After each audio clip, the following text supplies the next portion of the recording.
आज देश की सियासत और समाज दोनों के लिए बहुत बड़ी खबर आई है। सुप्रीम कोर्ट ने वक्फ एक्ट सन 2025 पर अपना अंतरिम आदेश सुनाया है। यह वही कानून है जिसमें पिछले कई महीनों से पूरे देश में बहस छिड़ी हुई थी, क्योंकि इसमें वक्फ संपत्ति और उनके अधिकारों से जुड़े कई विवादित बदलाव किए गए थे। आज सुप्रीम कोर्ट ने साबित कर दिया कि यह पूरा एक्ट बदला नहीं जाएगा, लेकिन इसके कुछ महत्वपूर्ण और विवादित प्रावधानों को रोक दिया गया है। सबसे पहले समझते हैं कि वक्फ एक्ट है क्या। दोस्तों, वक्फ एक इस्लामिक प्रैक्टिस है जिसमें कोई भी व्यक्ति अपनी संपत्ति और धार्मिक, सामाजिक या चैरिटी के कामों के लिए दान करता है। भारत में वक्फ प्रॉपर्टी का संबंध वक्फ एक्ट के तहत होता है। साल 2025 में सरकार ने इसमें कई बड़े बदलाव किए। इन्हीं बदलावों को चुनौती दी गई और मामला सुप्रीम कोर्ट में है। सुप्रीम कोर्ट का आज बड़ा फैसला। पहला, 5 साल से मुस्लिम होने की शर्त पर रोक। नए कानून में यह प्रावधान था कि कोई व्यक्ति तभी वक्फ बना सकता है कि वह कम से कम 5 सालों से इस्लाम का पालन कर रहा हो। सुप्रीम कोर्ट ने फिलहाल इस पे स्टे लगा दिया है, क्योंकि अदालत का कहना है कि अभी तक इसको तय करने के लिए कोई स्पष्ट नियम नहीं बनाए गए। कोई व्यक्ति मुस्लिम प्रैक्टिस कर रहा है या नहीं।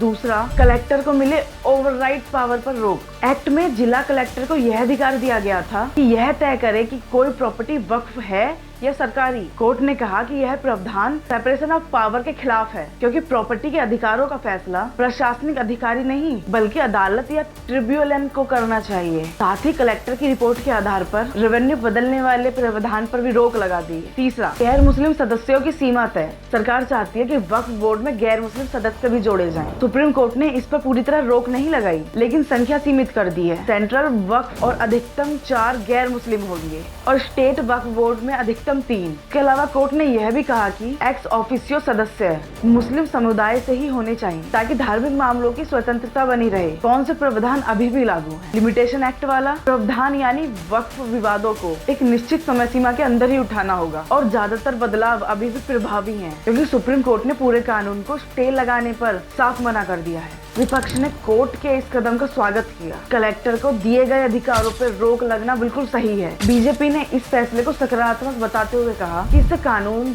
और व्यवस्था दोनों को मजबूती मिलेगी। वक्त से जुड़े संगठनों ने भी इसे आंशिक जीत बताया और उम्मीद जताई कि अंतिम फैसले में और स्पष्टता आए। तो दोस्तों, सुप्रीम कोर्ट ने संतुलन बनाने की कोशिश की है। एक तरफ पूरे एक्ट को रद्द नहीं किया ताकि सरकार का कानून लागू रह सके, वहीं दूसरी तरफ उन विवादित प्रावधानों पर रोक लगा दी जो सीधा सीधा संविधान और नागरिक अधिकारों से टकराते हैं। अब सबकी नजरें अंतिम सुनवाई पर टिकी हैं, जिसमें तय होगा कि यह कानून पूरी तरह संविधान की कसौटी पर खरा उतरता है या नहीं। आप इस फैसले को कैसे देखते हैं? क्या सुप्रीम कोर्ट ने सही संतुलन बनाया है या पूरे कानून को स्टे लगा देना चाहिए था? कमेंट में अपनी राय जरूर बताएं।